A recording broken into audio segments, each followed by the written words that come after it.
Boa noite a todos, sejam todos muito bem-vindos à live do GT-RH. Hoje a gente vai estar falando para vocês sobre a atuação do GT em RH na atualidade. Nós temos aqui liderança do setor de RH, meu nome é Josileide Bezerra, eu estou moderando essa mesa hoje, com imenso prazer aqui no projeto Voluntários da Saúde. Nós vamos estar discursando, falando para vocês quais são as atualidades do gestão, né, em RH hoje na contratação, o que as empresas estão buscando no mercado nessa renovação após a pandemia, o que a gente tem de novidade aí também para todos esses setores na área da saúde e também da administração hospitalar. Sejam todos muito bem-vindos.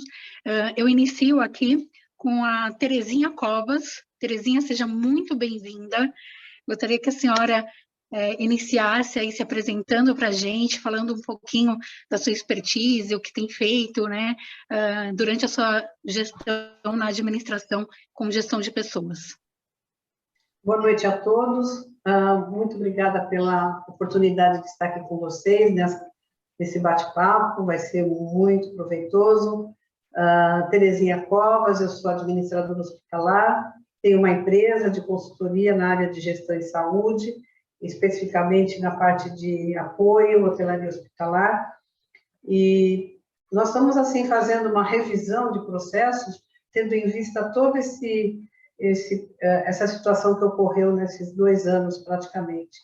À medida em que nós fomos captando, diagnosticando algumas situações de conflito, de depressão entre colaboradores de várias instituições de saúde, não, até nem em hospitais, né? Nós vimos muito isso também nos laboratórios, nas clínicas, enfim, até a questão da saúde mental mesmo, do colaborador nesse período.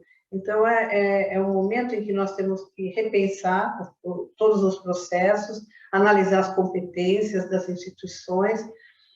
Não é um processo rápido, vai demorar um pouco, porque ocorreram muitas perdas, houve muita situação de conflito, de situação de perdas de companheiros de trabalho, até mesmo na questão administrativa, de compras, de reposição de materiais, houve uma certa situação mesmo de pânico entre os colaboradores. Então, é um momento de repensar, realmente.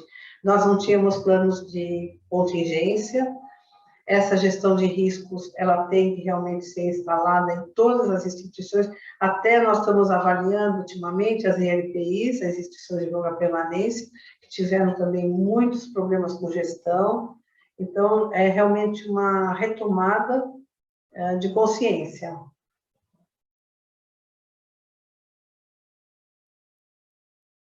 Muito obrigada por essa disponibilidade em trazer todo esse conhecimento nessa live, muito importante, falando aí desse momento atual, né, da contratação e também das demissões que aconteceram durante esse período, né, como que esse colaborador também dessas empresas se portaram e também foram aí acolhidos. Muito obrigada, a gente durante esse tempo vai discursar aí sobre tudo isso que foi apontado.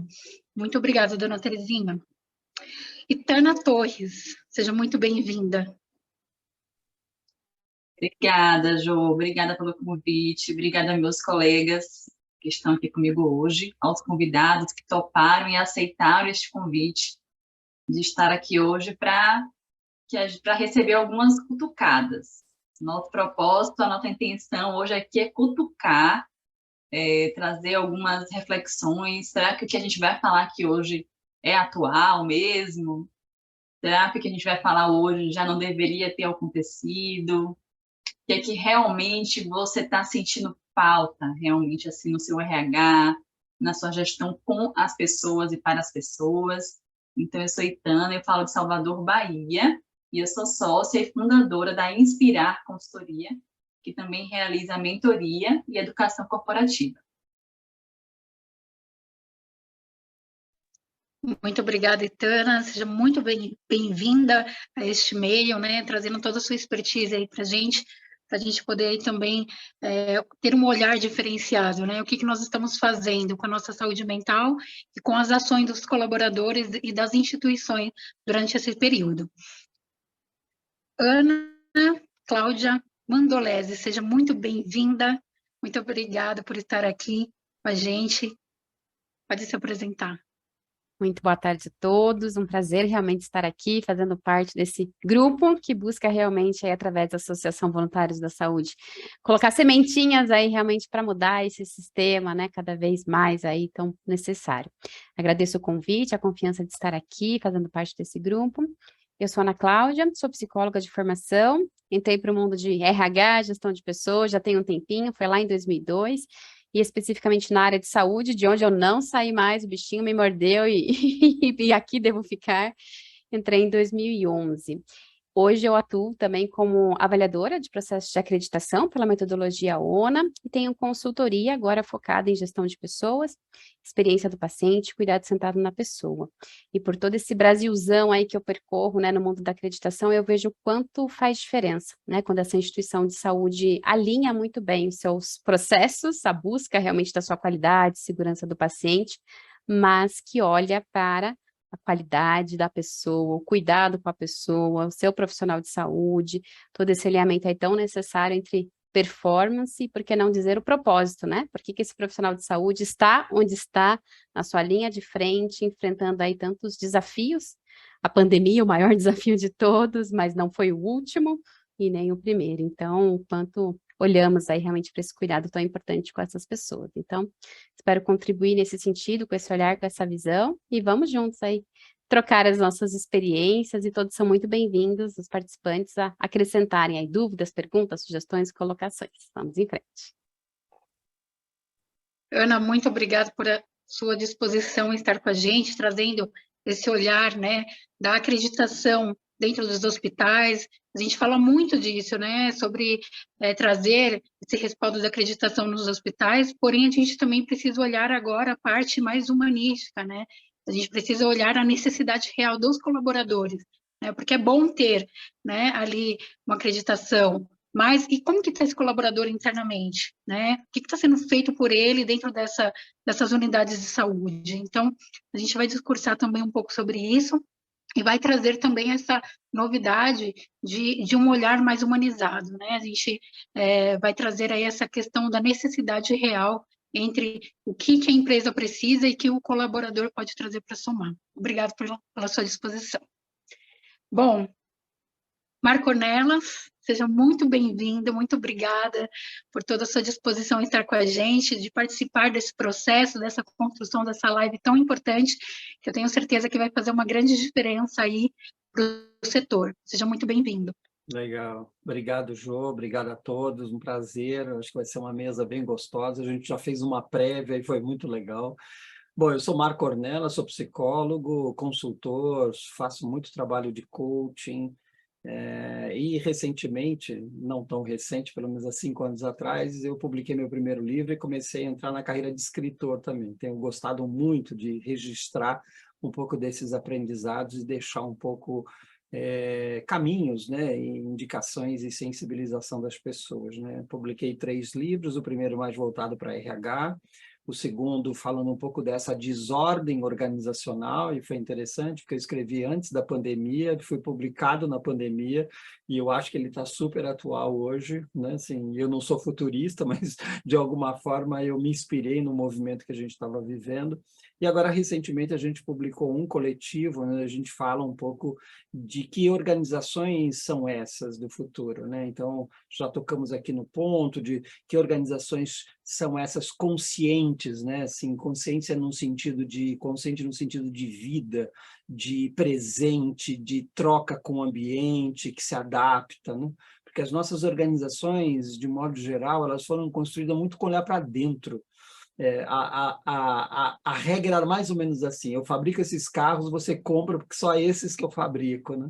Agora é o contrário, agora a gente tem que olhar para fora, a gente tem que olhar esse consumidor, a gente tem que olhar a comunidade, a gente tem que olhar os produtos, a gente tem que olhar o sistema, a ecologia, a economia, o mundo, né? Então, É isso aí. Bom, eu tenho uma consultoria também, trabalho com a Academia de Recursos Humanos, onde a gente procura passar essas ideias para trazer esse RH para um patamar que a gente está chamando de um design organizacional, de ajudar as organizações a se redesenharem, né? Sou um estudioso de complexidade, da humanização dentro das empresas e principalmente da questão da cultura. Tenho gostado muito de ler e aprofundar um pouco os trabalhos de cultura, né? É isso, e tenho certeza que será um bom papo. Com certeza. A gente já tem aqui, né, um segmento que a gente vai dar durante o andar dessa live, né? A gente vai trazer aí algumas questões, vamos fazer um bate-papo bem gostoso, falando sobre a questão da saúde mental também, que é muito importante, né, com a representação da Itana e da Ana, e vamos falar também um pouco dessa gestão da administrativa, né? O que precisa ser renovado, né? O que precisa ser olhado, discutido dentro das corporações, né? Então, a gente vai falar sobre essa questão administrativa, né? O que esse olhar desse gestor ele mudou após a pandemia, o que precisa ser feito, esse funcionário, ele se adequou após a pandemia, o que está sendo discutido aí dentro das instituições hospitalares, né? Hoje, o foco dos voluntários da saúde é estar dentro dessas instituições levando, né, essa primícia da qualidade de vida, tanto da gestão, tanto do colaborador. Então, é muito importante estar discutindo hoje aqui, falando sobre essa questão da gestão de RH na atualidade e trazer todo esse escopo aí, desde da sua concepção administrativa até da formação desses profissionais que está chegando no mercado e quem essas empresas estão contratando. Então, inicialmente, eu vou começar aqui, né, uma discussão, e aí a gente vai fazendo uma troca aí entre os palestrantes, sobre a administração hospitalar, tá? Pós-pandemia. O que nós devemos repensar sobre as perdas desses colaboradores que houveram durante a pandemia, né? A saúde mental desses administradores, porque o pedido vem de cima para baixo e você precisa executar aquilo que está sendo pedido, né? Contratação, como que está o turnover dessas instituições hoje? E também sobre o plano de contingência desses colaboradores, desses gestores, porque muita coisa mudou, né? A gente teve que sair das 4 paredes das instituições para ir para as 4 paredes de dentro de casa. Então, como que foi lidar com isso? Quem pôde sair? Né? A gente sabe que, na maioria dos casos, os profissionais da área da saúde não puderam ter esse prazer de estar dentro de casa com seus familiares ali resguardados, eles tiveram que estar na linha de frente. E eu não falo só os profissionais da saúde, os médicos, enfermeiros, fisioterapeutas, os psicólogos, mas também o pessoal da administração, porque o hospital precisa ser tocado, houve muita demanda de contratação de emergência. Então, como se deu essa situação? Como que vocês podem aí trazer esse novo olhar que aconteceu durante esse período? Eu gostaria que o Ornelas iniciasse com a gente falando um pouco sobre essa questão.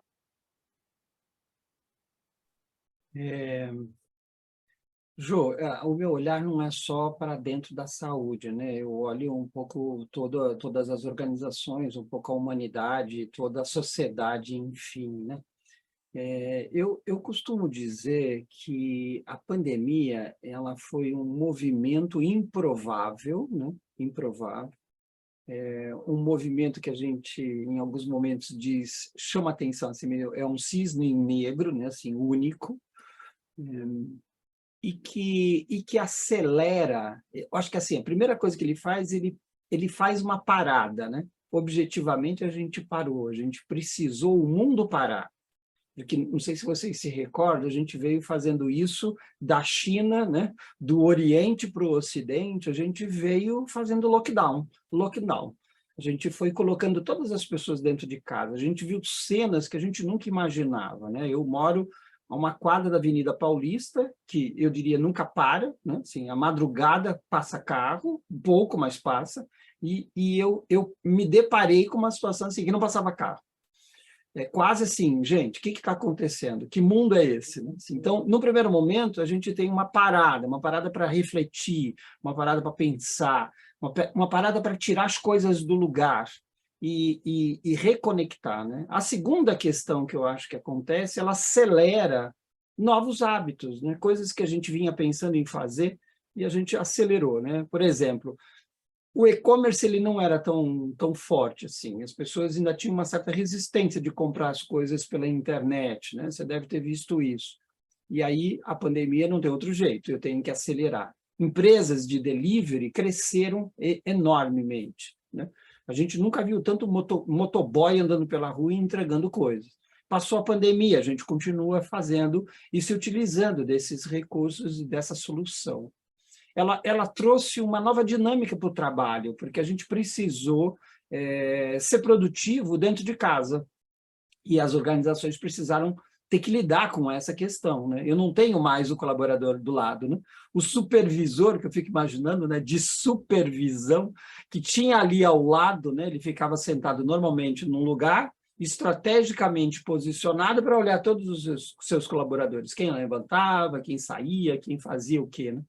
Ele não tem mais isso, né? Ele precisou, literalmente e objetivamente, ter que confiar de que aquele trabalho estava sendo feito. E aí pôde, por exemplo, olhar um pouco mais para as métricas, olhar um pouco mais para o resultado que aquilo alcançava. As pessoas precisaram aprender a se comunicar de outro jeito, né? Antes a gente se encontrava, a gente tomava café, a gente ia para a padaria, ia para o restaurante, enfim, a gente se relacionava. Agora a gente precisou usar da tecnologia para se relacionar. Então a gente aprendeu novas formas de funcionar. E aqui, gente, eu costumo dizer o seguinte, não é melhores nem piores, apenas diferentes, né? Porque tem um bando de gente que diz assim, mas naquele tempo, né, era bom. Ok, ele era bom, mas agora mudou o tempo, né? A gente não dá mais, esse mundo não pede mais saudosismo, esse mundo pede, eu tenho que encarar a diferença. E agora aí é o que a gente costuma dizer, é isso que tem para hoje. É dessa maneira que a gente vai conviver, é dessa maneira que a gente vai viver. Então, a gente aprendeu a dar uma nova ordem. Existiu uma ordem, essa ordem foi rompida, e a gente precisou colocar uma nova ordem. Algumas dessas ordens, elas são muito parecidas com o que a gente vivia, não dá para dizer que é igual, porque não é igual. Eu não sou igual. Mesmo que eu vá para o trabalho e faça as mesmas atividades, eu, Marco, não sou igual. Eu sou diferente, eu fui impactado por isso. Então, acho que isso é uma coisa que eu vejo que o movimento da pandemia trouxe, né? Por um lado, ele dá uma parada para a gente refletir, simbolicamente falando, e, por outro, ele acelera o processo, que se a gente não tivesse a pandemia, talvez a gente ainda tivesse fazendo as coisas muito parecidas com o que a gente fazia antes, né? Eu acho que isso também ele traz uma ideia que eu coloco, enfim, nas minhas palestras e no meu livro, que eu aprendi no meu mestrado, eu acho que a gente está diante de uma nova era, uma era que conduz e que está pedindo a mais consciência, né? Então, acho que a gente está precisando pensar, o que eu faço? Por que eu faço? Que resultado que eu trago? Então, essas coisas começaram a ter mais significado. Por que eu estou fazendo isso? Você já deve estar vendo aí, a gente tem um índice grande de pessoas que estão pedindo demissão, um índice grande de pessoas que estão revendo a quantidade de horas e de dedicação que elas fazem ao trabalho. As pessoas estão repensando se vale tudo isso, se tudo isso vale a pena, se faz sentido. Acho que, para mim, essa é a tradução desse... E acho que isso veio para ficar, hein, Gato? Não é uma passagem, não. Com certeza, Marco. Com certeza, hoje a gente vê que todo esse processo que nós passamos da pandemia, a maioria dessas pessoas estão buscando a qualidade de vida. Antes a qualidade era você juntar o dinheiro, hoje a qualidade é você viver melhor, independente do seu recurso, né?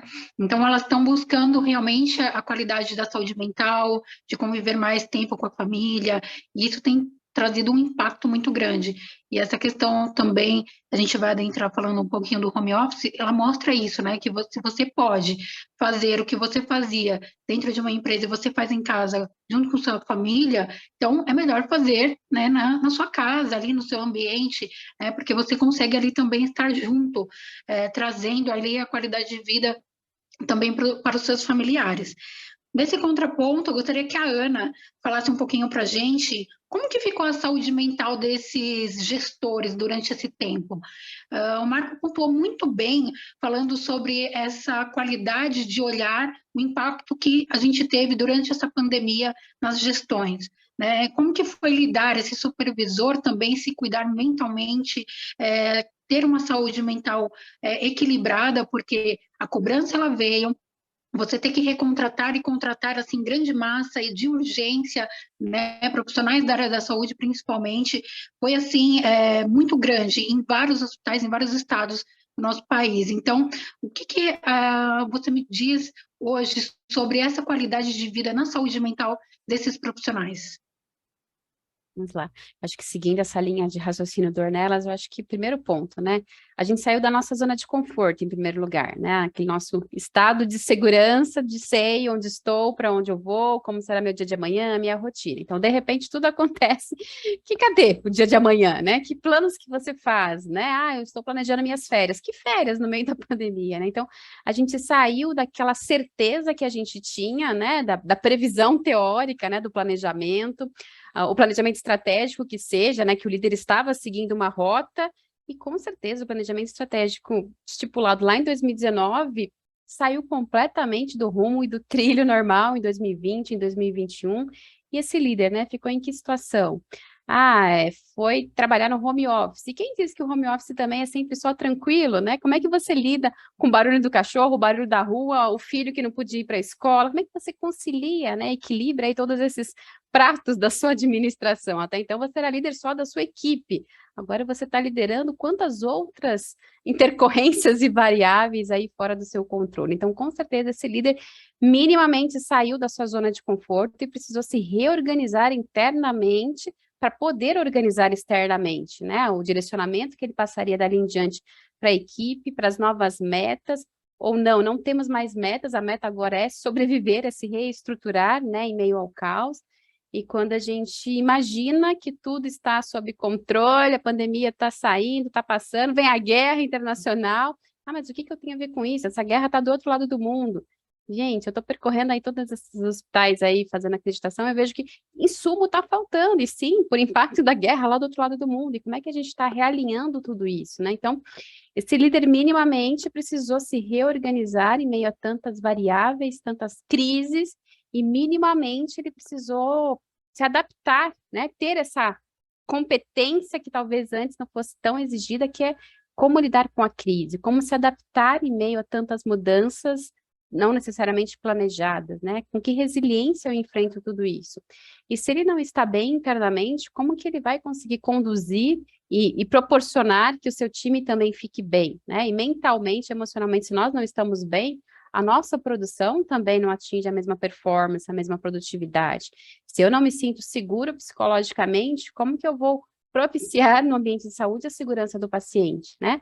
Olha a iminência de tantas situações aí, né, de incidentes, de eventos, podendo aí realmente trazer um dano importante para o paciente, porque você realmente não está bem, né? O burnout chegando aí cada vez mais forte, principalmente no mundo da saúde. O Brasil sempre se destacou nos seus índices aí de ansiedade, de depressão, de afastamento do trabalho por conta disso, e isso só cresce cada vez mais, né? Então, como que esse líder consegue hoje se reestruturar e observar aí como lidar com o turnover, com essa onda, né, que está vindo aí cada vez maior de desligamentos, com absenteísmo, falta de pessoal para trabalhar. Então, como que ele precisa, primeiramente, estar bem para poder tentar gerar e proporcionar esse ambiente seguro psicologicamente, aberto, né, o vínculo da confiança, para que realmente aquele seu colaborador possa se manifestar quando não está bem, antes, inclusive, dele estar ali propício, digamos, num ambiente ali para eventos e incidentes. Eu li, só rapidamente acrescentando, uma reportagem ali na Exame, saiu em agosto de 2022, talvez muitos de vocês tenham visto, que foi um estudo com os estudantes de medicina, e mostrou que 10% ali da amostragem desses estudantes já apresentava níveis disfuncionais de ansiedade. É o estudante que está chegando, né, no mundo da saúde. Imagina esse líder em meio a tudo isso, né? Então, nessa mesma pesquisa falava que só 22% das pessoas, desses estudantes pesquisados, mantinham hábitos, entre aspas, né, saudáveis, o dormir bem, minimamente estudar ali, com uma rotina equilibrada, regular, realizar atividades físicas. Então, se a gente minimamente não olhar para o nosso autocuidado, gestor, e proporcionar isso para a equipe, como que a gente cuida do outro no ambiente de saúde, né? Então, acho que essa é a reflexão que eu trago aí, né? Como que estamos nos cuidando, primeiramente como líder, para daí cuidar bem dessa equipe, que essa equipe realmente cuide bem do paciente que espera, né, por essa assistência segura com qualidade. Maravilha. Gostaria também, ainda nesse ponto, né, que é muito importante, só dessa iniciação dá para a gente fazer uma live assim, né, bem extensa, falando só sobre este assunto. Mas ainda, né, nessa temática, gostaria que a Terezinha falasse um pouquinho para a gente como foi o olhar da administração hospitalares referente a essa questão da pandemia durante esse período de contratação, de renovação, de fica em casa, como que a administração hospitalar realmente se colocou nesse momento de pandemia aí para suprir essas necessidades dentro das instituições? Bom, uma das colocações que eu achei interessante foi de vocês falarem dessa mudança toda, porque dentro da administração geral, nós sempre estudamos a inflexibilidade das pessoas com mudanças, né? Não flexíveis às mudanças, principalmente as comportamentais. E, de repente, como foi dito, nós tivemos o teletrabalho, que em alguns momentos veio para ficar, onde o administrador teve que redesenhar todo o seu processo, né, que a gente denomina de arquitetura administrativa, esse redesenho das atividades que poderiam ser realizadas na residência do colaborador e aquelas que realmente precisariam ficar visíveis, né, aos olhos do administrador dentro da instituição.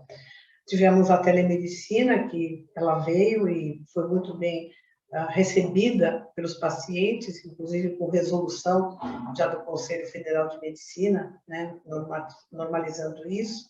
Então, nós tivemos assim mudanças de performance mesmo, e redescobrindo atividades até que estavam um pouco adormecidas no ambiente, né? Principalmente a tecnologia tomou conta, né? Ela veio para dar vida à educação permanente da enfermagem, na medicina, e principalmente as áreas de apoio. E aí, o que eu quero até abrir um parênteses, porque como nós temos muitos serviços terceirizados, olha só, o quanto o administrador, os gestores, os líderes dentro dessas organizações de saúde tiveram que fazer esse redesenho para que houvesse uma harmonia e uma rapidez no atendimento para isso, para que não houvesse nenhum tipo de lacuna, né? Eu vou dar um exemplo para vocês dentro dessa área nossa da parte de apoio, foi a logística, onde os insumos que estavam à disposição em aeroportos, nós não tínhamos caminhões, não tínhamos colaboradores suficientes para fazer todo esse transporte. Então, alertou para que nesse redesenho nós pudéssemos ver quais são os profissionais que realmente nós precisamos ativamente ter mais, né, suporte. Foi falado sobre planejamento estratégico. Olha quantas coisas, né, nós temos de ter de pontos fortes e fracos, e eu aqui abro também outro parênteses, que realmente o ponto forte foram as pessoas, que tiveram que suportar toda essa problemática, né? E alguns hospitais aqui em São Paulo, acho que no Brasil, estão formando socorristas nessa parte mental, né? Na comportamental. Porque realmente, como foi citado dos médicos, imagina na linha de frente, eu tive uma aluna, uma orientanda de mestrado, que entrou em pânico, ela é fisioterapeuta e trabalhando com intubação. Foi um momento muito trágico para ela, porque eram coisas assim muito rápidas, onde não dava tempo de pensar, né? Não havia tempo de medo de voltar para casa e contaminar a família. Então, veja quanta coisa que nós temos hoje que realmente analisar. Home office, ele veio realmente para ficar, né? O teletrabalho está aí, essa questão da telemedicina também, porque nós estamos também pontuando, João, a parte de custos. O que se gastou nessa pandemia, independente do aspecto psíquico, do aspecto doença, o quanto as organizações foram colocando na ponta do lápis o custo para a retomada, né, da sua liderança. Realmente foi um momento em que as competências estão sendo revistas, porque não dá tempo ainda.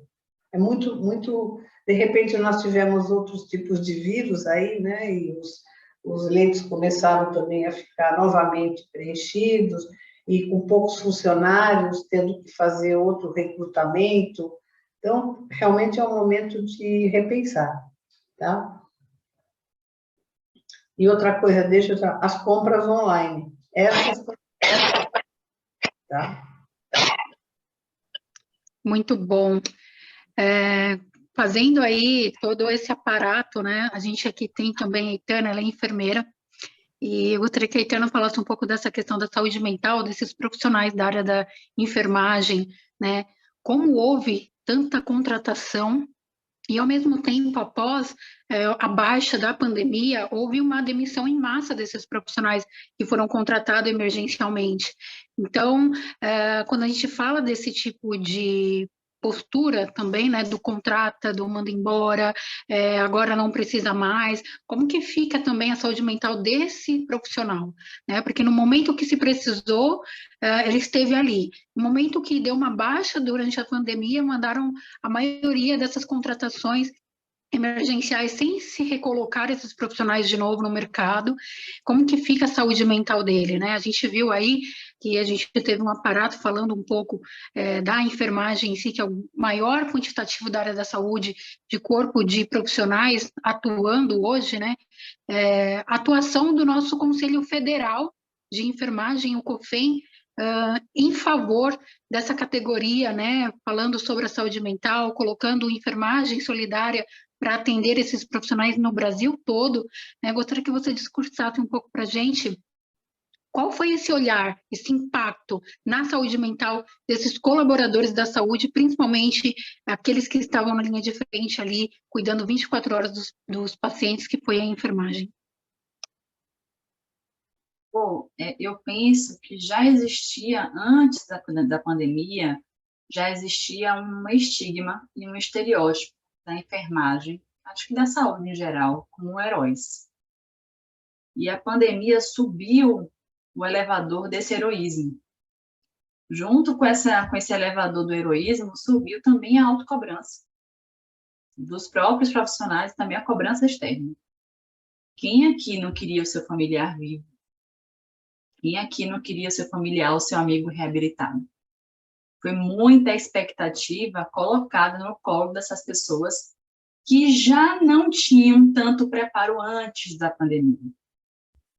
Então, eu fui enfermeira intensivista durante muitos anos. Era uma UTI de 10 leitos, oncológica, só câncer. Então, eu lembro que num plantão que eu perdia 2 pacientes, 3 pacientes, eu saía do plantão exausta, fisicamente e emocionalmente.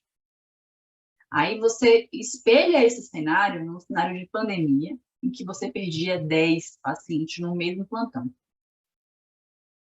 Então, a gente nunca foi educado. Na minha faculdade, eu não sei no lugar de vocês, mas nunca foi falado de, olha, você precisa se cuidar. Para você cuidar, você precisa se cuidar. Ninguém nunca me disse isso, eu descobri isso no meio do caminho, no meio da minha formação, nos excessos dos plantões, nas 36 horas, quando eu quase cometi um evento adverso. Foi ali quando eu quase bati meu carro, porque eu cochilei no volante. Então, foi nesses momentos dos quases e dos si, foi que eu percebi que eu precisava fazer uma pausa. Mas ninguém falava sobre isso, ninguém dizia, era um tabu. Era um tabu a gente falar que a gente fazia terapia. Era um tabu, né, a gente dizer que a gente não estava muito bem emocionalmente. Era um tabu muito grande a gente falar que não estava bem. Era um processo meio de automático de educação. Como é que você está? Estou bem. Então, nós não tínhamos essa abertura de falar, de como, na verdade, nós estávamos. E eu lembro de uma diarista, que é uma médica, assim, fantástica, ela sempre foi, assim, muito fora da curva nesses aspectos. Ela é uma médica muito boa tecnicamente, mas o meu olhar para ela era essa questão humana. E eu lembro de uma vez que a gente perdeu um paciente jovem com leucemia, e foi na mesma época que Reinaldo Gianecchini também teve leucemia, na mesma época. E o paciente passou do tempo do transplante. E aí perdeu o time, né? E aí ele falou assim, olha, ele falou no plantão, se eu fosse o Reinaldo Gianecchini, eu estaria vivo. Mas como eu sou pobre, eu vou morrer. E naquele dia ele faleceu. Nós não tínhamos mais, a equipe não tinha mais condição psicológica, sabe, de manter. A gente estava vigiando uns aos outros, porque o óbito desse paciente nos atravessou fortemente. E aí, quando ela chegou de manhã, que ela soube da notícia, ela não soube da notícia, ela olhou para a gente e percebeu que alguma coisa muito ruim tinha acontecido. E aí, eu lembro que a gente, nos bancos, assim, no balcão de enfermagem, ela olhou para a gente e deu espaço para a gente falar e chorar. Isso é terapêutico. Isso é muito importante. Só que não foram todos os momentos que eu tive isso na minha vida, no meu tempo de intensivista. Não foi sempre assim. Agora, pega esse retrato e lança para a pandemia. Então, da mesma forma que a gente cuida do colaborador quando a gente recebe ele, a gente também tem que cuidar dele quando a gente diz tchau, até logo, adeus. Quando a gente se despede dele. É o mesmo tipo de cuidado, independente dos motivos que tenham sido causados. Esse tchau, até logo, adeus. Nós precisamos. E aí, a gente não quer, eu, falando por mim, enfermeira, eu não quero homenagens, eu não quero um outdoor, eu não quero meu nome na rádio, eu quero oportunidade de crescimento, eu quero ter oportunidade de falar sobre os meus sentimentos, eu quero suporte emocional quando eu não estiver dando conta, eu quero ter um trabalho digno, eu quero ter condições de trabalho, eu quero ter orgulho da minha atividade, do local de trabalho, eu quero ter parceiros que eu possa confiar, eu quero ter um lugar que tem harmonia, que é diferente de lugares que não tem conflitos. Conflitos são bons, conflitos não são ruins. Não tenham medo dos conflitos e não fujam dos conflitos. A grande questão é que a gente faz com ele, a gente coloca debaixo do tapete, esconde, quanto mais você esconde, mais ele cresce. Ou a gente transforma esses conflitos e cresce com ele. Eu quero um lugar que eu tenha autonomia, que eu diga que eu recebo o quê, mas que eu possa dizer o como. Eu quero um lugar que eu tenha flexibilidade, que eu possa dizer assim, hoje eu vou trabalhar remoto, amanhã eu quero presencial, eu quero ter essa mobilidade, eu quero viajar e trabalhar ao mesmo tempo, eu quero ter conexão, eu quero criar espaços de comunidade como esse. É isso que eu quero para mim, é isso que me engaja. E é por isso que eu estou aqui com vocês, aprendendo todos os dias. Então, cuidem da chegada das pessoas, mas também cuidem das saídas. E entrevista pós-desligamento não é um tipo de cuidado. Se você me permite, Jo, rapidinho. É isso mesmo. Ita, você fala de uma coisa que eu acho que é importante, que é a gente não falava sobre as necessidades. Jo, você fecha o seu áudio. Isso. A gente não falava das necessidades porque a gente não reconhecia os sentimentos. Eu acho que a gente precisa acessar o que a gente está sentindo para poder falar sobre ele, né? Então, quando a gente abriu o espaço para falar, como você comentou, eu começo a conectar, né, com os meus sentimentos. E isso eu acho que é um aprendizado que a pandemia trouxe, mas a gente precisa exercitar mais, porque a gente não foi educado para lidar com o sentimento, para nomear o sentimento e para educar o sentimento. Às vezes eu faço algumas simulações em trabalho e aí eu pergunto, como você está se sentindo diante dessa situação? As pessoas não sabem nomear, inclusive. Primeiro elas explicam, e eu falo, não explica, é um sentimento, fala do sentimento. E aí elas ficam, o que eu estou sentindo? Elas não conseguem nomear. Eu acho que eu queria só comentar isso. Eu acho que da mesma forma que a gente tem vocabulário, dicionário, a gente tem o emocionário. E nós precisamos cada vez mais se empoderar desse emocionário e dizer claramente: eu estou triste, eu estou frustrada, eu estou com raiva. Agora não, um minuto, por favor, eu preciso respirar, porque isso pegou meu gatilho e eu estou com raiva. Então, nós não fomos educados. Meus pais não me ensinaram isso. Ai de mim, que dissesse para minha mãe que eu estava com raiva. Ai de mim, naquela época. Que dissesse a minha mãe, eu estou cansada. Ai de mim, que falar que eu estou triste, porque tenho que comer, tenho que beber, estuda numa escola particular, está triste por quê? Então, ai de mim que falasse isso. Então, nós não fomos educados. Aí vamos para uma academia, também não fomos educados. Aí vamos para o trabalho, também não fomos educados. E aí, que tempo, qual é o momento, qual é o time que a gente vai conseguir falar sobre isso? Para mim, veio na dor. Foi na dor que eu comecei a acessar isso. Foi ali que eu percebi que olha como eu me comporto quando eu tenho a oportunidade de falar como eu me sinto. Olha como eu cuido melhor quando eu tenho a oportunidade de falar abertamente sobre, olha, eu acho que a conduta desse paciente precisa de uma complementariedade. Quando eu tinha espaço para dizer, o cuidado do paciente é multi, ele não tem um dono, ele não é quebrado em pedaços, não é cada um faz uma parte e tchau. Nós estamos aqui cuidando juntos. Então, quando eu tinha esses espaços, eu via que eu me comportava diferente. E eu via também que as pessoas comigo se comportavam diferentes e eu cuidava melhor. Então, acho que isso é um conjunto, né?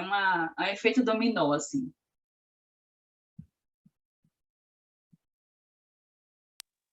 Muito bom. Bom, a gente tem aqui no chat já algumas perguntas. Vocês querem respondê-las ou vocês querem deixar para o final? Para ir entrando, para ir seguindo a linha de raciocínio, né? Acho que são perguntas que complementam a discussão. Eu vou apresentar aqui para vocês, tá bom? A Eliene Santos, ela fala assim: como vocês perceberam o impacto na vida do profissional dos enfermeiros e auxiliares de enfermagem de não poderem estar em casa e ter que lidar com tanta pressão no hospital durante a pandemia? Que legado deixou?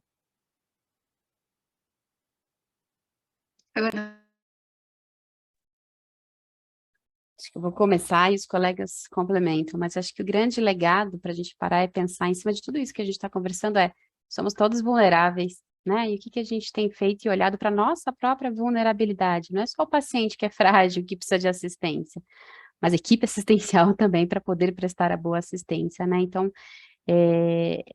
eu percebo aí em alguns hospitais que fizeram tipo rondas de liderança, esses espaços realmente ali que você trazia a equipe para próximo, tinha esse momento, né, que a Aitana também trouxe como exemplo, é hora de falar, né, é hora agora de te escutar, né, o que hoje você tem para dizer para que o dia seja melhor, para que o dia seja mais seguro. Então, ter esse momento realmente aí dessa comunicação aberta, eu acho que é o principal legado que precisa aí, se ainda não está implantado, que a gente vê que ainda tem muitos desafios para essa comunicação aberta, transparente e de confiança para você se expor, é fundamental. Acho que é o desafio aí que a gente tem que encarar de frente e criar esses espaços, né, de abertura de comunicação, segurança psicológica para você expor o que você está sentindo, o que você está pensando, a ideia que você pode trazer, né, a sua sugestão do que pode ser diferente.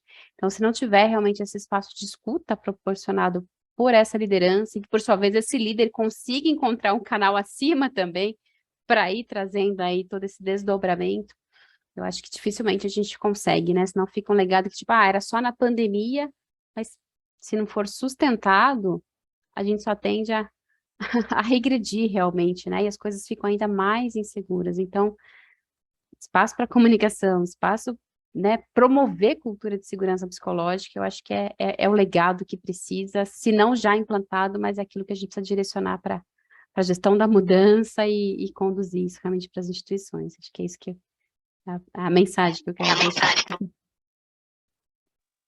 Maravilha. A gente tem bastante perguntas aqui, então aí cada um vai fazendo, trazendo uma resposta, uma clareza referente àquilo que está sendo perguntado aqui no nosso chat. A Michele Malta, ela diz assim: boa noite. Como o grupo entende no novo trabalho híbrido, como fica para os profissionais assistenciais essa flexibilização? Então, gostaria que o Ornelas, o Aitana ou a Terezinha respondesse para a gente. Vai lá, Terezinha, responde você. Oi. Você lida melhor com o ambiente. Isso. Veja, ela pergunta como o grupo entende o novo trabalho híbrido, como ficam os profissionais. É uma mudança, como eu disse, a liderança, ela precisa fazer uma análise até personalizada. É o que nós estamos até orientando nesse sentido. Quem são essas pessoas que estão trabalhando com o trabalho híbrido? Né? Quem são aquelas que estão ficando dentro de suas residências? Eu tenho tido muito contato com o pessoal de suprimentos, o pessoal de compras, né, que conseguem até fazer nas suas residências todo esse trabalho, a parte contábil financeira, quer dizer, são aquelas funções administrativas mesmo, e sempre com acompanhamento, porque aí nós vamos ter que olhar também um outro aspecto. Ontem eu participei de uma live que falava sobre isso, sobre as condições de segurança do trabalho na residência do profissional, quantas horas ele trabalha, porque além de todo aquele cenário, né, que nós tivemos dentro dos hospitais, dentro das UTIs, obviamente, quem estava trabalhando em casa tinha um ritmo de trabalho também intenso, né? Faltavam insumos. Como que eu vou suprir o setor da UTI, por exemplo? Não tem, está lá no aeroporto, então eu tenho que pedir emprestado para um outro hospital. Então, foi um trabalho também estressante para quem estava trabalhando em casa, e com isso nós fomos percebendo o comprometimento desse colaborador com todo esse cenário.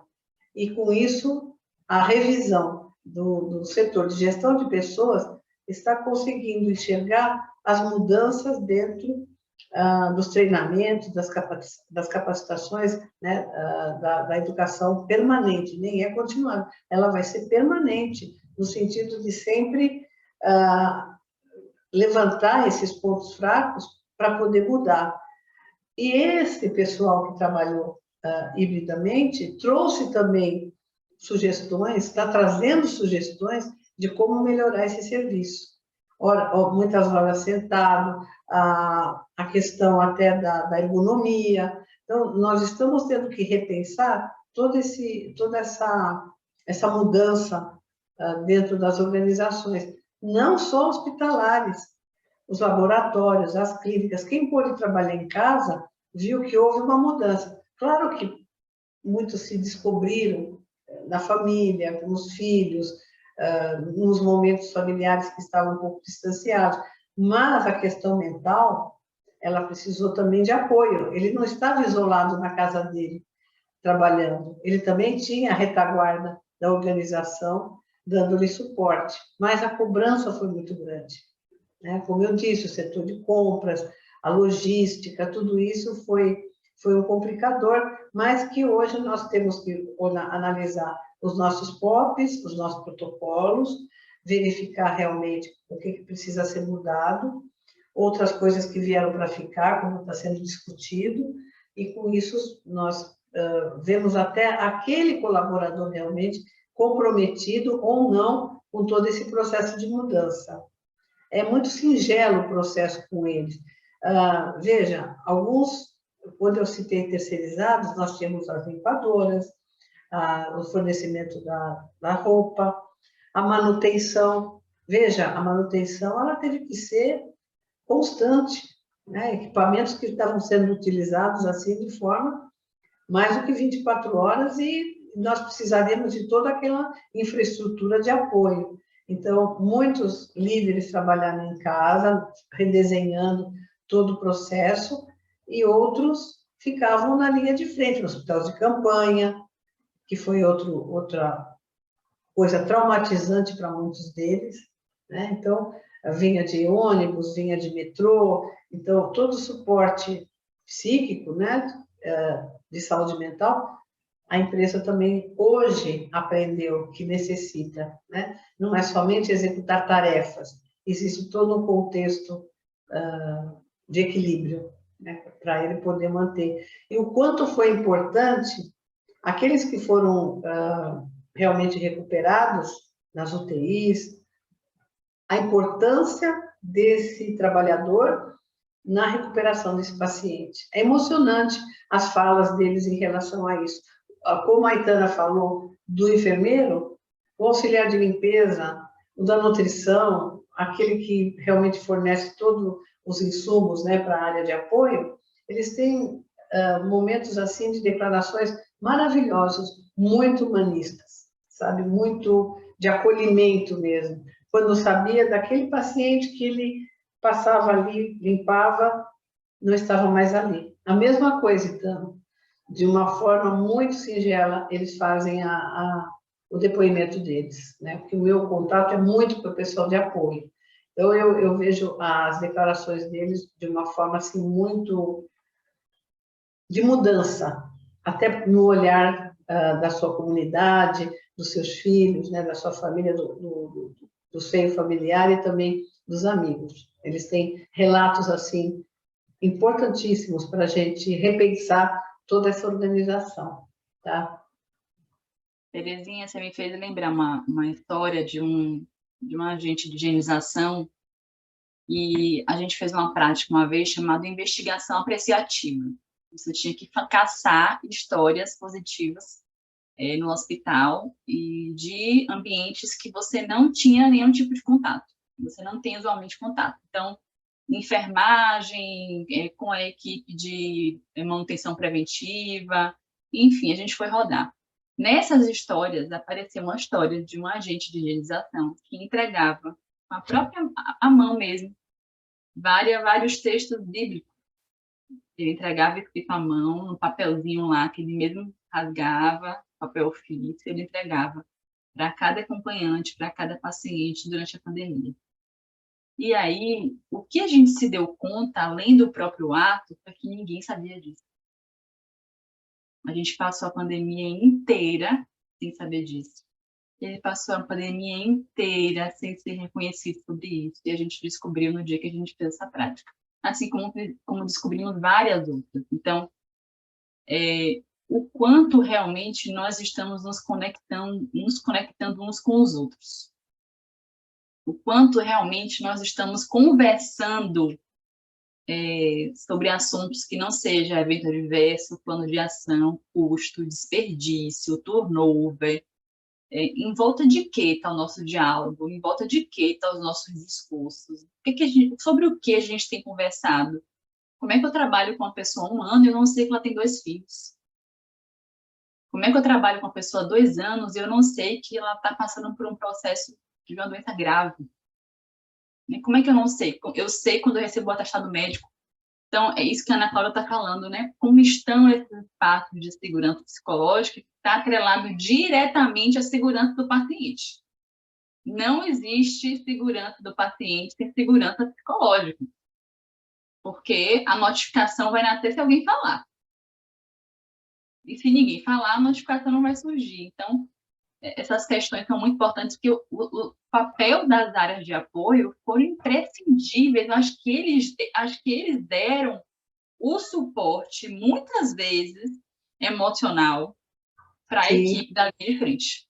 Muitas vezes. Olha, Tana, não te interrompendo, o quanto eles hoje, aqueles que estão já há muito tempo nas instituições, a questão do controle da infecção, a lavagem de mãos, os EPIs, sabe? Todo o processo de cuidado, né, consigo e com a equipe, até nos vestiários, sabe? Você vê a limpeza, houve realmente uma educação e um despertar, né, de preservar o ambiente que eles trabalham. Muito legal, eu gosto muito de trabalhar com eles, eu moro perto de um hospital, e uma das coisas que eu tenho visto com morador de rua é o pessoal de apoio conversando, leva pão, leva alguma coisa, sabe? Então, isso você vê um lado humano de quem talvez já tenha passado por um processo de dificuldade, no caso do hospital, de ter perdido parentes, amigos, e ter todo esse acolhimento, né? Muito legal. Aquele olhar de... Só rapidinho. Pode falar. cada cuidado realmente importa, né? Seja ele de onde vem e como vem, com investimento financeiro ou não, né? A nutrição que prepara, às vezes, uma mensaginha escrita, né, em cima da bandejinha, mas que faz toda a diferença, enfim. E isso foi muito legal, quando a gente revisou o manual da ONU agora no auge da pandemia, não sei se todos sabem, mas entrou um requisito que fala exatamente isso, né? Como que a instituição tem estratégias de reconhecimento e valorização dos profissionais. E aí eu lembro nesse grupo de revisão, a gente falou, não dá, como é que a gente vai exigir plano de cargo, carreira, salário, e até talvez combine aí com a pergunta que vem a seguir no chat, fala, como que a gente engaja as pessoas do serviço público, enfim, e às vezes não a salvação do mundo não é só a questão financeira. Claro que ela é importante, ela é uma estrutura básica, né, para a nossa sobrevivência, para a nossa estabilidade, para a nossa segurança também, mas às vezes se você ganha bem, entre aspas, mas você gasta o seu dinheiro em remédios, né, porque você não está bem, está com burnout, que é a pergunta que vem aí, né, está com a sua gastrite, úlcera, enfim, todo o seu dinheiro, né, foi para lá. E às vezes esse muito obrigado pelo seu trabalho, né, o parabéns, né, essa estratégia do reconhecimento genuíno mesmo, né, dessa liderança, dessas estratégias de cuidado da organização, isso soma, isso faz a diferença também para esse colaborador ter o senso do cuidado, o senso do pertencimento, né, de ser visto. Acho que isso que a gente precisa repensar também aí, quanto algumas estratégias. Magnífico, gente. Essas discussões, elas são muito importantes, elas precisam adentrar nos hospitais, nas rodas de conversa com os amigos, dentro da nossa casa, com os nossos familiares, em todos e qualquer tipo de reunião, né? Porque a gente precisa mesmo verificar se a gente realmente se humanizou após essa pandemia realmente. O que a gente está fazendo? E aí, antes de a gente continuar com as perguntinhas do chat, eu quero trazer aqui uma provocação referente a esse olhar que vocês estão falando neste momento. Será que a gente só está trocando de laço, né, nas comemorações mês a mês? Né? A gente fala do Janeiro Branco, né, que fala sobre a questão da saúde mental. A gente acabou de passar por um Setembro Amarelo, que fala sobre a questão do suicídio, ideação suicida, o que acontece dentro dessas instituições. A gente viu aí um quantitativo de profissionais da área da saúde, eu falo de uma forma geral, que cometeram suicídio durante a pandemia com medo de levar para casa uma doença a qual ainda, inicialmente, ninguém sabia o que poderia acontecer com a humanidade. Né? E a gente vê esses riscos, essas promoções de saúde, que muitas das vezes chega para a população, mas muitas das vezes não está instalada nas instituições. Né? O olhar, como a Itana falou, desse profissional, ele tem um suporte ali de saúde mental dentro da instituição. Como que é o SESMIT dessa instituição? Né? Ele tem algum programa onde que o que ele falar, ele vai ter ali o seu sigilo guardado com o seu nome, mas ele pode pontuar uma situação que ele está sofrendo um assédio moral, ele está sofrendo um assédio dentro da instituição. O que precisa ser feito? Então, eu gostaria que vocês falassem um pouco sobre essa questão. Qual é o olhar realmente hoje desse gestor após essa pandemia? Porque esse gestor ele também está sofrendo, ele também está assediado, ele está sobrecarregado. A quem ele vai recorrer?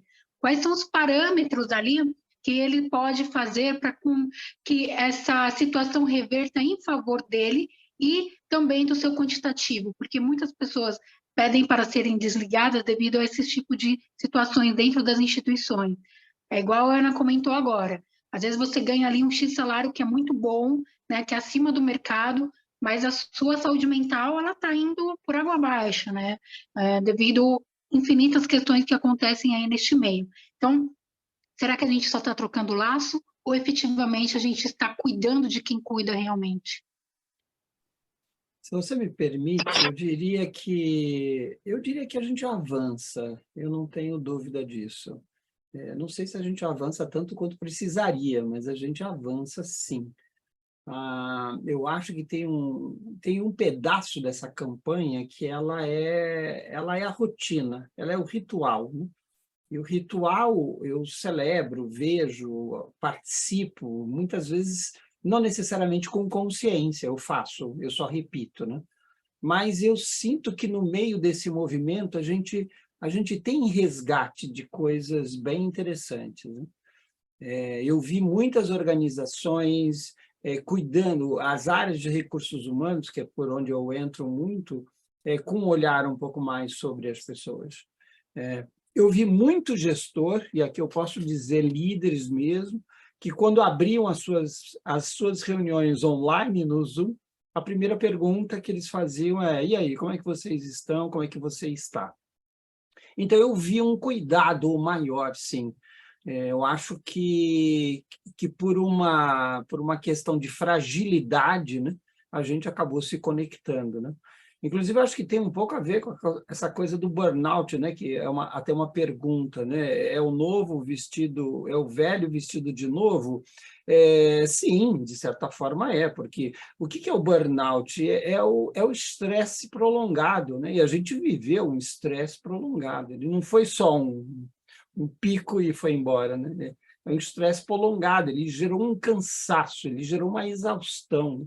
A gente ficou exausto, né? Assim, vivendo e sentindo aquilo o tempo inteiro. E essa exaustão toda, ela gera o quê? Dificuldade de eu me concentrar, sentimento de fracasso, sentimento de insegurança. A gente teve que abrir a porta, né? A gente estava até falando antes com a Ita, né? Assim, eu precisei reconhecer os meus sentimentos e aí a minha vulnerabilidade, a minha fragilidade, a volatilidade da vida, né? A gente viu pessoas que estavam ao nosso redor e que no minuto seguinte já não estavam mais, né? Então, eu acho que isso tudo fez a gente se conectar um pouco mais com as pessoas. As organizações também olharam isso sobre alguma perspectiva e todos nós começamos a olhar isso de alguma forma. Acho que é uma caminhada, né? Assim, a gente só não pode banalizar e deixar isso. A gente já conquistou algumas coisas, né? Porque o mundo para frente, mesmo sem pandemia, ele é um mundo estressante. A gente vai viver esgotamento e estresses mais, né? Eu hoje estava de manhã numa palestra sobre diversidade e as duas pessoas que estavam ao meu redor estavam comentando sobre o estresse que eles viveram com preconceito, né? Estavam contando as suas histórias, e eu falei: olha, eu não sei se eu tenho uma boa ou uma má notícia para você, mas esse tipo de situação a gente vai continuar vivendo, né? Inclusive, do lado estava a Maitê, não sei se vocês conhecem a Maitê Schneider, que é da Transemprego, e ela diz: olha, quando eu criei a Transemprego, que é criar emprego para os transgêneros, né, ela disse assim, vai durar 15 anos só. Porque qual era a visão dela? E vai ter um mundo lá na frente em que eu não vou precisar mais ficar fazendo um programa para a gente contratar pessoas trans. Eu vou dizer: não, a gente vai viver isso o tempo inteiro. A gente vai viver os conflitos, a gente vai viver as contradições, as ambiguidades, porque o mundo ele agora está numa escalada de complexidade cada vez maior, né? A única coisa que eu acho que a gente tem como saída para isso ser melhor é que a gente lide isso com algum respeito, né? Mas que a gente vai continuar lidando com fracasso, insegurança, derrotas, desesperança. Isso já faz parte da vida. Isso é aquilo que a gente está chamando, que a gente já vem chamando de resiliência. E eu vou te dizer, bem-vindo ao mundo, porque esse é o mundo do futuro, né? O mundo do futuro não é bonitinho. Porque às vezes a gente imagina: ai, não, lá na frente a gente vai resolver todos esses problemas. Não vai, gente, não vai resolver. Porque onde tem o homem e a humanidade, tem o homem e a desumanidade também, né? Então, talvez a gente diminua a fome, mas a fome ainda vai continuar existindo. Talvez a gente diminua o ódio, mas o ódio vai continuar existindo. A luz e sombra faz parte, né? Assim, o sistema é integrado, não tem como a gente repartir isso, né? Ou partir isso. Então, burnout, estresse, as doenças que vieram para ficar e vão permanecer na nossa vida. O que a gente precisa fazer é buscar mecanismo de compensação disso, de como é que eu compenso isso? Que cuidado eu tenho, né? Gostei da Ana. Que cuidado eu tenho? Que cuidado eu me dou? Né? Será que eu... E aí, gente, não é uma questão financeira, não, hein, gente? Será que eu estou dormindo legal? Né? Será que eu estou presente nesse jantar com a minha família? Independente de ter pouca coisa no meu prato, mas eu estou junto ali. Enfim, então acho que é um pouco isso que eu vejo, né, sobre essa questão da humanização, né? Posso pegar esse gancho? Pode. Por favor, Terezinha, por favor. Quando você falou das fitinhas e ele falou alguma coisa, nós não podemos também fragmentar essa questão da gestão de pessoas, não é, Marco? E Ana? Porque parece que interrompeu, começa outra. Não, nós temos um conjunto, né? E isso tem que estar dentro do pacote, né? Quando nós contratamos esse colaborador, quando nós acompanhamos a saúde dele física e mental, porque isso vai ser transferido lá para o externo. No começo da nossa fala aqui, da nossa live, o Marco falou do outro lado, né? Que eu sempre falo, vamos para o outro lado da mesa, que é a mesa do paciente, do acompanhante, do familiar, né? Porque você tem todo um cenário ali dentro da organização.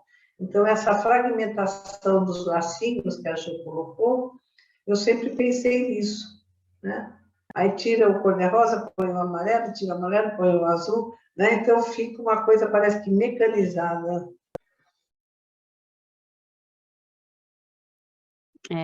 E são ações pontuais e dispersas, né, do mês comemorativo. Claro que isso é importante, porque traz à pauta a discussão, a conscientização, mas seja nesse exemplo, né, do mês simbólico, ou das ações pontuais, que às vezes, a palestra na CIPAT já é o programa de qualidade de vida. Não, é ir além, né? O que a gente realmente faz para cuidar? E aí, puxando esse gancho aí do estresse que estamos, e que o burnout não é novo, mas que está crescendo, e por isso a sua importância, eu vi uma vez um exemplo que eu acho que para mim fez todo sentido, né? Quando você está estressado, quando você está cansado, você esquece a chave, talvez, né? Você esqueceu a chave, você volta para buscar, nossa, onde é que estava a minha cabeça? Está lá na frente, enfim. O burnout é quando você esquece onde você mora, né? É o colapso realmente da vida, falando, para, que você não consegue mais, né? É a vida realmente pedindo socorro ali através do seu corpo, enfim. Então, a reflexão que eu trago é como é que nós, enquanto líder, instituição, enfim, estamos olhando para cada momento que aquele colaborador, entre aspas, brincando agora, usando essa analogia, esqueceu a chave, né? Quantas vezes ele está dando sinais para a gente de que algo não está bem, mas a gente não olha para isso, né? Ou a gente não cuida, deixa eu te levar para casa se você não sabe mais o seu caminho. Como é que está a sua jornada, né? Como é que eu me conectei com você para entender isso e ver realmente o que faz sentido para apoiar, para ajudar e fazer você realmente se reequilibrar internamente. Não é férias, não é um afastamento temporário que vai fazer você sair do burnout. É voltar para o seu reequilíbrio, para o seu autocuidado, para esse olhar mais sistêmico mesmo, né? Então, não são ações pontuais, mas a gente precisa olhar o conjunto e a conexão, né? Do outro no ambiente de trabalho e com a gente mesmo, né? Tem aquela história que a depressão é o excesso do passado, a ansiedade é o excesso do futuro, e onde nós estamos nesse presente, né? No nosso momento de conexão, nesse momento, igual o Marco falou, que estou jantando com a minha família, não importa se com a mesa farta ou com alguma dificuldade ali, né, do básico, do arroz com feijão.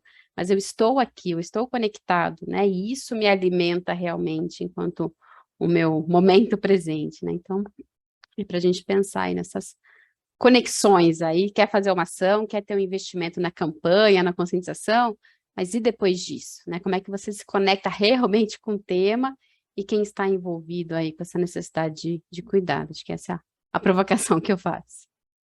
Acho que esses rituais, eles ficaram mais fortes, criaram mais força do que antes da pandemia.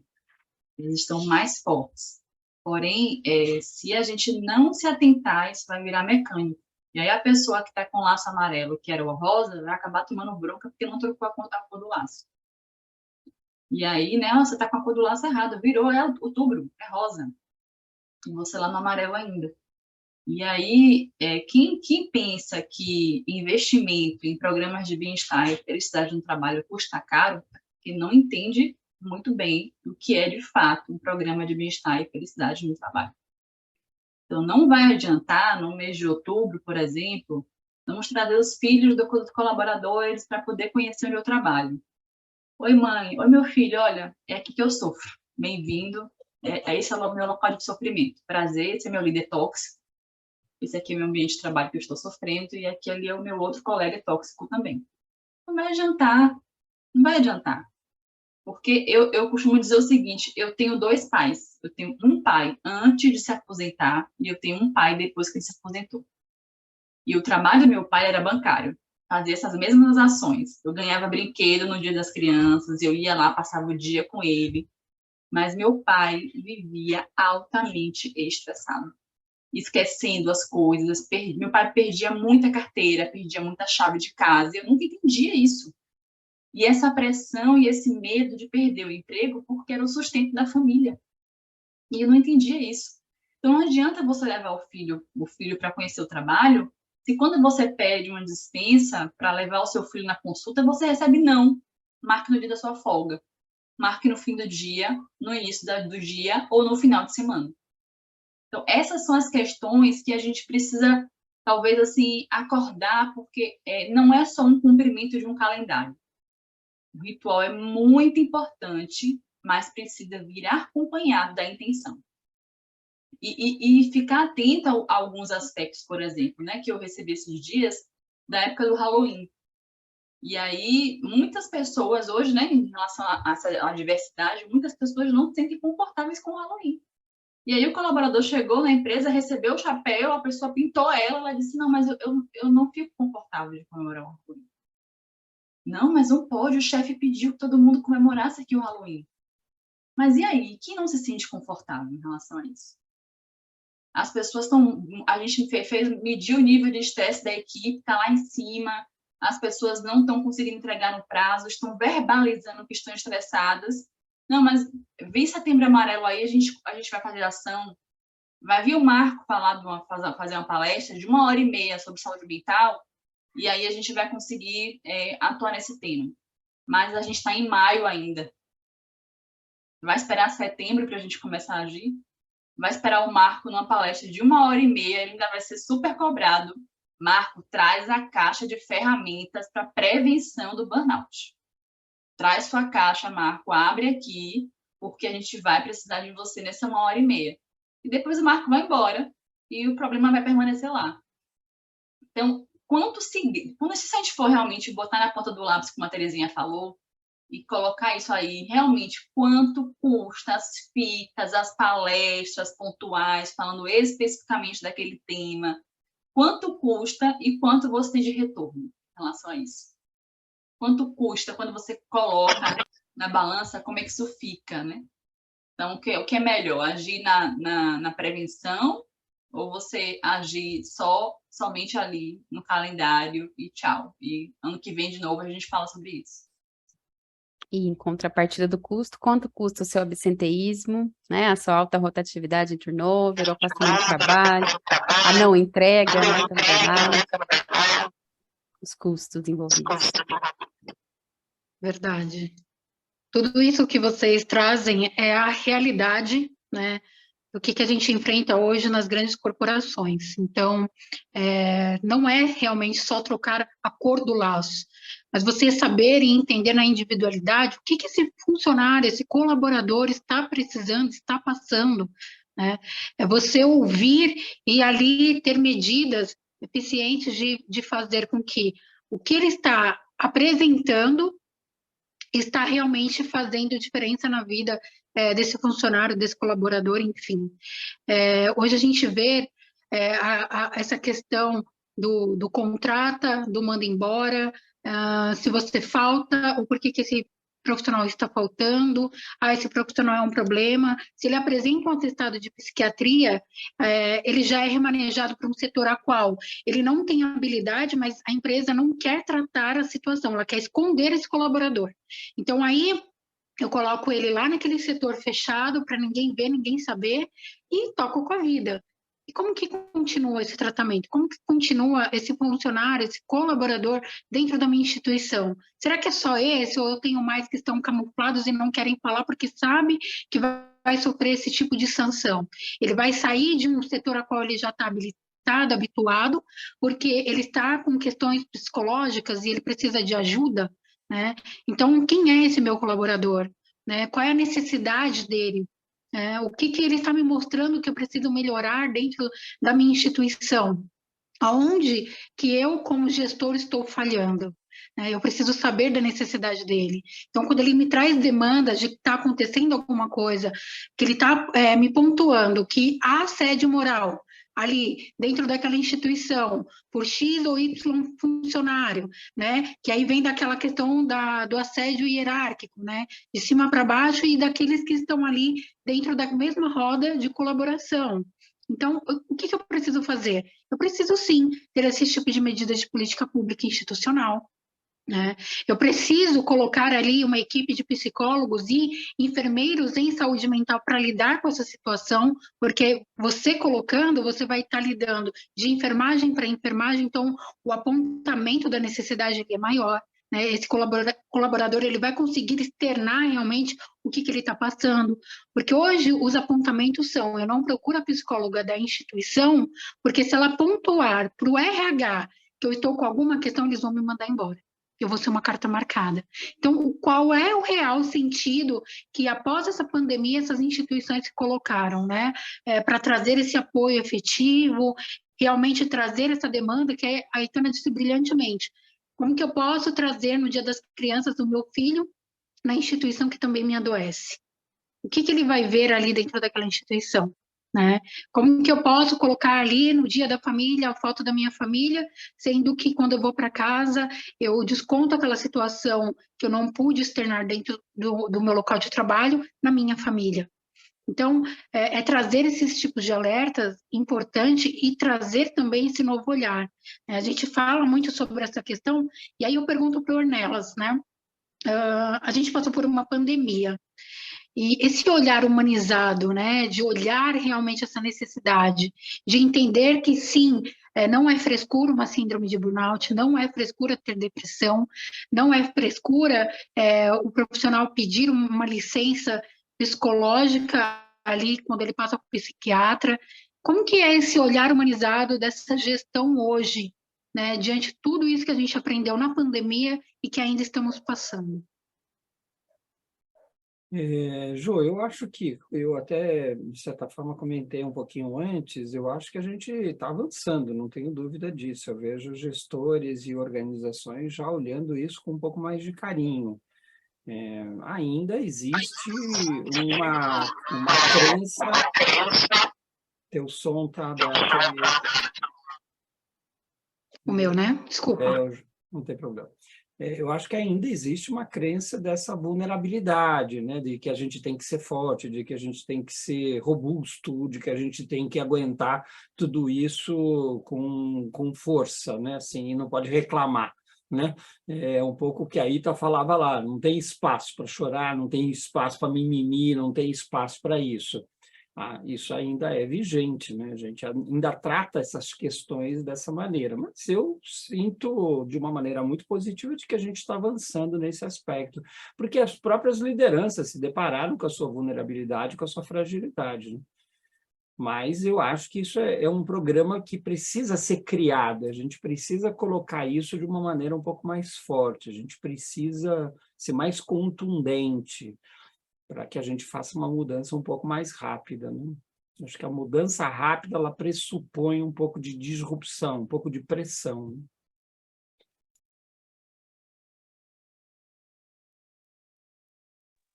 Muito bom. Itana, você gostaria de complementar? A Jo fica me cutucando, eu fico aqui, né? Vocês percebem, né? No meu cantinho, aqui serena, né? Mas ela gosta, né? De me dar umas cutucadas. Eu acho que nós estamos avançando muito, avançando cada vez mais, quando a gente olha para trás e olha para hoje. Gente, mudou muito. E mudou para melhor. A grande questão é quanto tem custado esse novo agora, quanto custou esse melhor de hoje. E o Marco falou uma coisa que me marcou muito, das expectativas que as pessoas têm de que os problemas vão acabar. Né? Então, assim, bem-vindo ao mundo real, eles não irão acabar. A grande questão é que como cada um está lidando. Então, como o indivíduo lida, como o ambiente lida, como o líder lida, e como líder do líder, lida. É um conjunto, é um ecossistema, né? Todo mundo ali unido em relação a esse processo.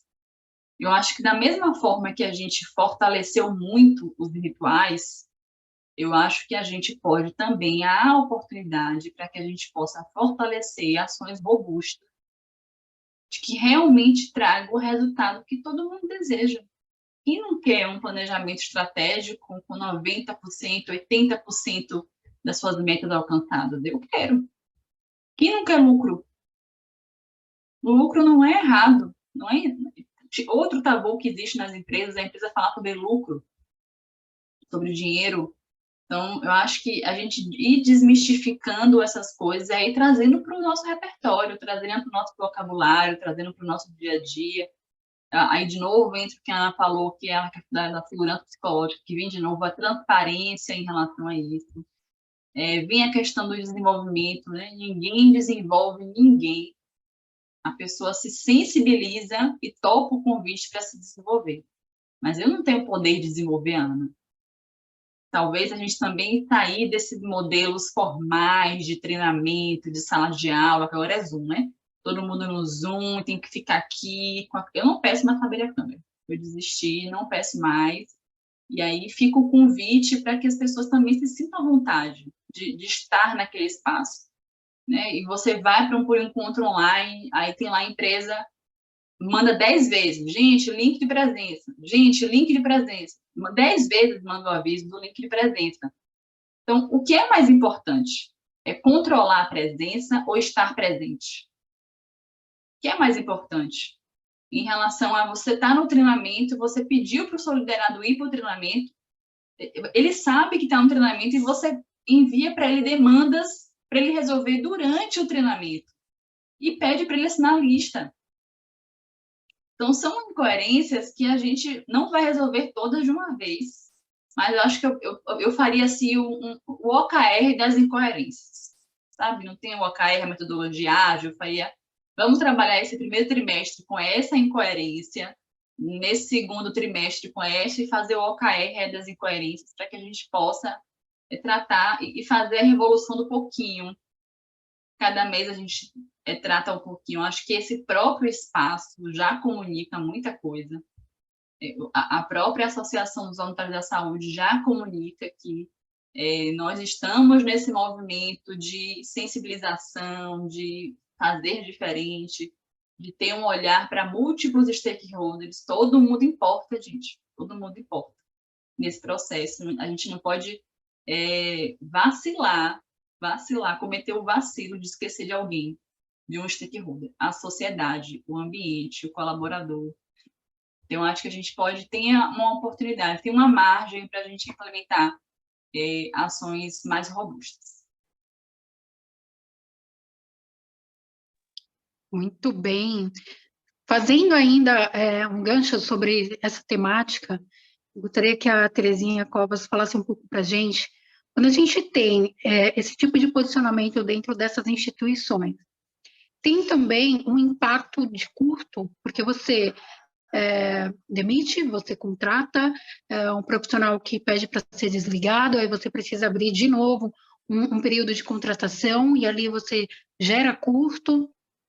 Não é melhor investir, Terezinha, em medidas de políticas de saúde nessas organizações, na questão da saúde mental, na qualidade de vida, no horário de descanso digno desse colaborador dentro da instituição de saúde, ele ter ali um local que ele pode se alimentar, descansar, com qualidade de vida, ter o seu momento respeitado naquele período, né, que ele tem ali na sua jornada de trabalho. Não traz um impacto financeiro melhor e maior do que você fazer esse rodízio do não ver, do não sentir, do eu não sei, e jogar essas questões para debaixo do tapete realmente? Olha, Ângela, eu concordo com você, porque eu sempre pensei em vários autores, em vários gestores, né, de hospitais que hoje se enxergam como empresa e não somente no aspecto assistencial, de dar uma valorização e dar uma expectativa de crescimento até profissional para esse colaborador, né? Muitos que hoje estão na enfermagem, já foram técnicos de enfermagem, entraram no hospital em algumas áreas operacionais e hoje estão trabalhando e se sentem valorizados. Nós temos aqui no município de São Paulo muitos hospitais cuja longevidade do colaborador ela é grande, né? Raramente você vê muito isso em congresso, quando você encontra enfermeiros, médicos que estão naquele hospital há anos. Por quê? Porque houve realmente o reconhecimento pela sua dedicação, a sua avaliação de desempenho atingiu aquilo que realmente a empresa, né, o hospital, ou laboratório, seja o que for, as expectativas. Então, sempre a gente trabalha nesse sentido de buscar, desde o recrutamento e seleção, aquele colaborador realmente que estará comprometido com a sua carreira e com a empresa que ele está assumindo, né, quando ele está sendo contratado. Então, eu sou muito pela questão da valorização. Qualidade de vida no trabalho, ela não fica somente restrita às quatro paredes, né? Ela falou bastante sobre isso. E o lá fora, né? Eu volto a falar, gente, porque meu trabalho é muito cooperacional. Onde ele vive, com quem ele convive, quantas condições ele tem, não é? Que horas ele chega na casa dele, que horas ele acorda. Então, são momentos que a gente trabalha com eles e vê que existe o comprometimento, existe a questão da valorização e a qualidade de vida no trabalho. Novamente, ela não está restrita em quatro paredes, é da porta para fora também. Porque eu preciso saber, eu tenho que personalizar em alguns momentos. E nesse momento pós-pandêmico, mais ainda, porque eu estou lidando com pessoas que realmente têm um desequilíbrio, às vezes, em função do que presenciou. Você falou inicialmente também da live sobre a questão da formação desse pessoal. Eu acho que também as diretrizes curriculares precisam ser revistas no sentido também de colocar disciplinas ou no próprio campo de estágio situações onde o aluno ele irá presenciar. Então, ela também citou, no meu curso eu não tive isso. Você vê, eu às vezes converso com pessoas que trabalham no home care, trabalham com perdas e muitas verbalizam. Quando você trabalha numa entidade grande, é uma coisa. Quando você está na casa da pessoa e você sabe que por pouco tempo você estará com ela, seu emocional despenca, né? Então, eu preciso ter essa retaguarda da empresa também para dar a esse colaborador, né? Então, na verdade, todos esses itens que você citou do setor de gestão em pessoas. A gente hoje fala com pessoas, né? Isso mesmo. Alguém quer complementar, trazendo aí um novo olhar referente a essa situação?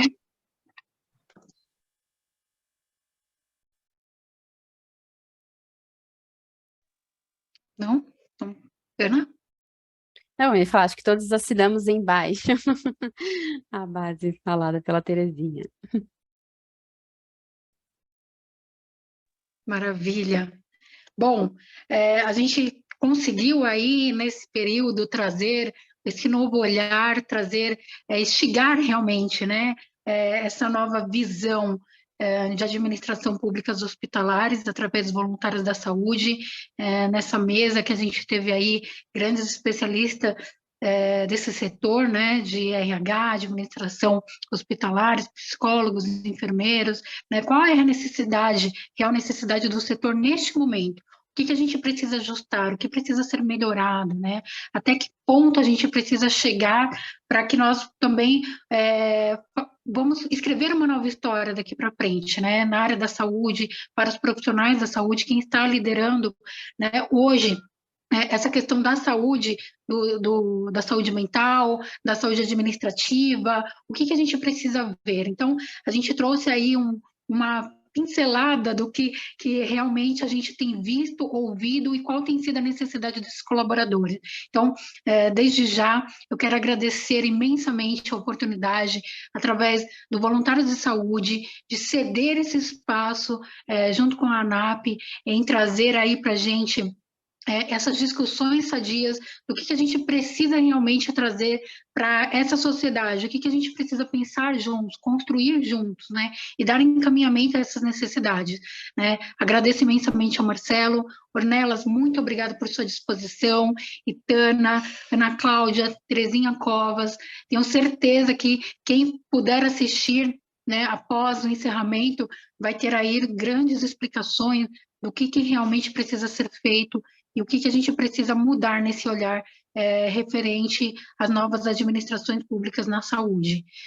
Agradeço a todos vocês por este momento, pela essa necessidade de trazer também a resposta quem participou do chat, né? Caso vocês tenham alguma dificuldade em querer saber alguma coisa referente a esse setor, procure o GT de RH, né, a qual nós todos aqui fazemos parte, para também serem direcionados do que fazer, de como promover esse tipo de saúde dentro da sua instituição, dentro daí das clínicas, nas UPAs do BS, que vocês estão atuando como gestores, profissionais da área da saúde. Agradeço a todos, uma ótima noite e fiquem todos aí com essa live incrível que a gente teve nessa noite. Até breve, logo mais teremos novidades no GTRH. Obrigada, Valeu, boa noite. obrigado. Valeu.